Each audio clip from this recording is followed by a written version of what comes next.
মাননীয় সদস্যবৃন্দ, দিনের কার্যসূচি অনুযায়ী এখন প্রশ্ন জিজ্ঞাসা উত্তর। তারকা চিহ্নিত প্রশ্ন 541 মাননীয় সদস্য জনাব মোহাম্মদ শাহরিয়ার আলম, রাজশাহী 6, উত্থাপন করুন। ধন্যবাদ মাননীয় স্পিকার। আমি তারকা চিহ্নিত প্রশ্ন 541 এই মহান জাতীয় সংসদে উত্থাপন করছি। ধন্যবাদ মাননীয় সদস্য। মাননীয় মৎস্য পশু সম্পদ মন্ত্রীর পক্ষে মাননীয় খাদ্য ও দুর্যোগ ব্যবস্থাপনা মন্ত্রী ডক্টর মোহাম্মদ আব্দুর রাজ্জাক। মাননীয় মন্ত্রী। মাননীয় স্পিকার, আপনাকে আন্তরিকভাবে ধন্যবাদ। আমাদের মাননীয় মন্ত্রী জনাব আব্দুল লতিফ বিশ্বাস, উনি অসুস্থ, হাসপাতালে আছেন। আমি শুরুতেই উনি দ্রুত আরোগ্য লাভ করবেন এই কামনা করে আমি ওনার পক্ষ থেকে আমি প্রশ্নের উত্তর দিচ্ছি। চারঘাট ও বাঘা উপজেলায় পদ্মা তীরবর্তী চরগুলি ঘন সবুজ ঘাসের কারণে গবাদি পশু পালনের জন্য খুবই ভালো মানের চারণ ভূমি হিসেবে ব্যবহৃত হইতে পারে বিবেচনা করিয়া উপজেলা দুটিকে পশু সম্পদ অধিদপ্তরের জাতীয় কৃষি প্রযুক্তির সংশোধিত প্রকল্প অন্তর্ভুক্ত করার জন্য বিষয়টি পশু সম্পদ মন্ত্রণালয়ের বিবেচনাধীন আছে। আপনাকে ধন্যবাদ মাননীয় স্পিকার। ধন্যবাদ মাননীয় মন্ত্রী। মাননীয় সদস্য সম্পূরক প্রশ্ন।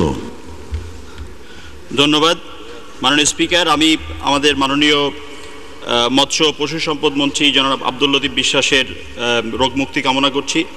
আমার সম্পূরক প্রশ্নটি হচ্ছে যে এই চারঘাট বাঘার বিস্তীর্ণ চরাঞ্চলে সেখানে প্রচুর গবাদি পশু লালন পালন করা হয় এবং এই অঞ্চলে অনেক দুগ্ধ খামারি রয়েছেন। সেই বিবেচনায় মৎস্য পশু সম্পদ মন্ত্রণালয়ের অধীন একটি যে সংস্থা রয়েছে মিল্কভিটা, এই মিল্কভিটার আওতায় এখানে কোনো দুগ্ধ শীতলীকরণ কেন্দ্র স্থাপন করার কোনো পরিকল্পনা ভবিষ্যতে নেওয়া হবে কিনা? ধন্যবাদ মাননীয় সদস্য। মাননীয় মন্ত্রী। আমরা জানি যে চর এলাকা এটা নদী ভাঙ্গনের শিকার হয়।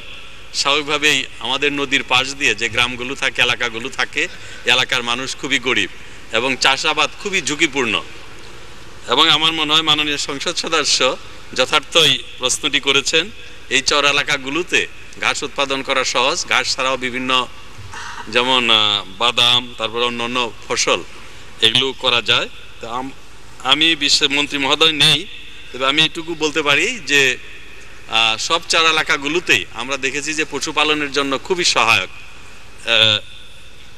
ঘাস এবং অন্যান্য এই ডাল জাতীয় ফসল যেগুলো পশুকে খাওয়ালে সহজেই পশু উৎপাদন বৃদ্ধি করা সম্ভব।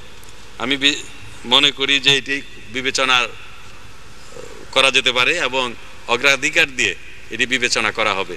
আপনাকে ধন্যবাদ। ধন্যবাদ মাননীয় মন্ত্রী।